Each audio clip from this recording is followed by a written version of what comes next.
भाई लोग, स्वागत है फिर से बॉलीवुड की कहानी में। आज की कहानी है साल 2021 की एक जबरदस्त क्राइम थ्रिलर फिल्म मिडनाइट। हाँ भाई, पहले ही बोल दूं, आगे पूरी कहानी है तो स्पॉइलर अलर्ट समझ लो। तो बात उस रात की है। एक लड़की देर रात तक ऑफिस में काम करके निकलती है। टैक्सी देखती है लेकिन कुछ लड़के पहले ही ले जाते हैं। अब बेचारी के पास कोई ऑप्शन नहीं, अकेले पैदल घर जाना पड़ता है। रास्ते में एक वैन आकर रुकती है। ड्राइवर बोलता है घर छोड़ दूं। लड़की मना कर देती है क्योंकि भाई रात के समय अजनबी पर कौन भरोसा करे। थोड़ी दूर जाती है तो पीछे से अजीब आवाजें आने लगती हैं, जैसे कोई रो रहा हो, मदद मांग रहा हो। वो पलट कर देखती है, वैन का दरवाजा खुला होता है। जैसे ही पास जाकर झांकती है, सीधा झटका लगता है। अंदर एक मरा हुआ आदमी पड़ा होता है और तभी पता चलता है कि वो आवाज उसी ड्राइवर की थी। वो उसे खींचकर वैन में डालता है और मार देता है। सीधा खेल खत्म। कुछ देर बाद वही आदमी, नाम है दोशिक, कपड़े बदलकर पुलिस को फोन करता है। ऐसा दिखाता है जैसे बहुत डर गया हो। पुलिस को बोलता है कि कुछ लोग थे जिन्होंने लड़की को मारा और पुलिस मान लेती है।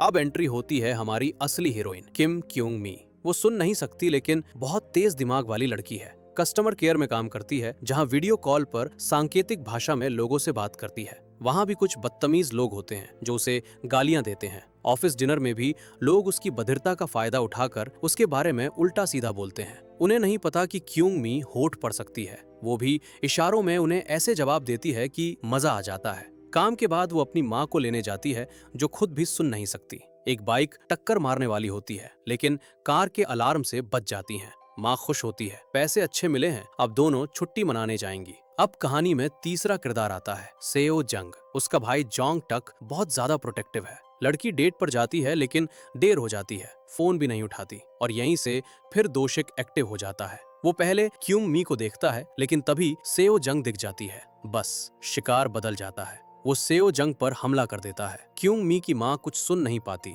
इसलिए कुछ समझ ही नहीं आता। थोड़ी देर बाद क्यूंग मी लौटती है और देखती है कि एक जूता अंधेरी गली से बाहर आ रहा है। कोई मदद मांग रहा होता है, भले ही वो सुन नहीं सकती। वो अंदर जाती है और सेओ जंग को जख्मी हालत में पाती है। तभी दोशिक कुल्हाड़ी लेकर आ जाता है। सेओ जंग उसे धक्का देती है और क्यूंग मी भाग जाती है। इसके बाद भाई जो पीछा भाग शुरू होता है, वो पूरा दिल दहला देता है। गाड़ियां, पार्किंग, पुलिस, झूठी एक्टिंग, सब कुछ। एक सीन में तो दोशिक क्यूंग मी की गाड़ी की पीछे वाली सीट पर चाकू लेकर बैठा होता है। मतलब सोचो, बंदा कहीं से भी आ जाता है। अंत में जब लगता है सब खत्म हो गया, तभी पता चलता है कि वो आदमी क्यूंग मी के घर तक पहुंच चुका है। सेंसर तोड़ देता है, लाइटें काम नहीं करती और क्यूंग मी घर में बिल्कुल अकेली होती है।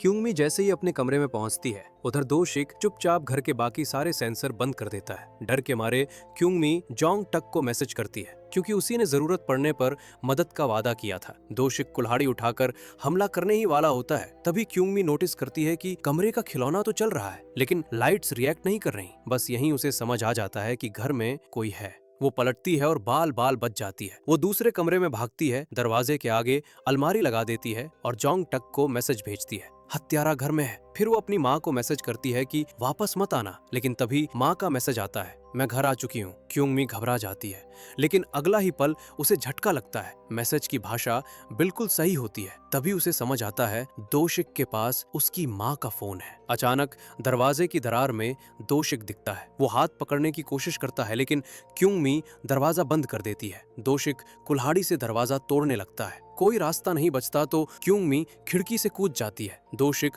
उसके बाल पकड़ लेता है लेकिन वो खुद को छुड़ा लेती है और कूड़े के ढेर पर गिर जाती है। अब फिर से भागना शुरू। दोशिक पीछे और कुछ ही देर में जोंग टक भी पीछा करने लगता है। एक बंद जगह में दोशिक क्यूंग मी को घेर लेता है लेकिन ऐन वक्त पर जोंग टक पहुंच जाता है। दोशिक खुद की गर्दन पर चाकू रखकर धमकी देता है और सेओ जंग की झूठी लोकेशन भेजकर जोंग टक को मजबूर करता है कि वो वहां चला जाए। उधर क्यूंग मी किसी तरह फिर भागती है और आखिरकार अपनी वैन के पास पहुंचती है, जहां सेओ जंग जिंदा निकल आती है। अब क्यूंग मी प्लान बनाती है। वो खुद ध्यान भटकाती है, अलार्म बजाती है और दोशिक को अपने पीछे लगाती है ताकि सेओ जंग अपने भाई को कॉल कर सके। भीड़ वाली जगह पर क्यूंग मी लोगों से मदद मांगती है लेकिन कोई सुनता नहीं। पुलिस भी गलती से दोशिक की बात मान लेती है। आखिर में जब दोशिक हमला करने ही वाला होता है, जोंग टक सही समय पर पहुंच जाता है। लड़ाई होती है और इस बार दोशिक बच नहीं पाता। कुछ दिनों बाद क्यूंग मी अपनी माँ के साथ समुद्र किनारे छुट्टी पर होती है। सेओ जंग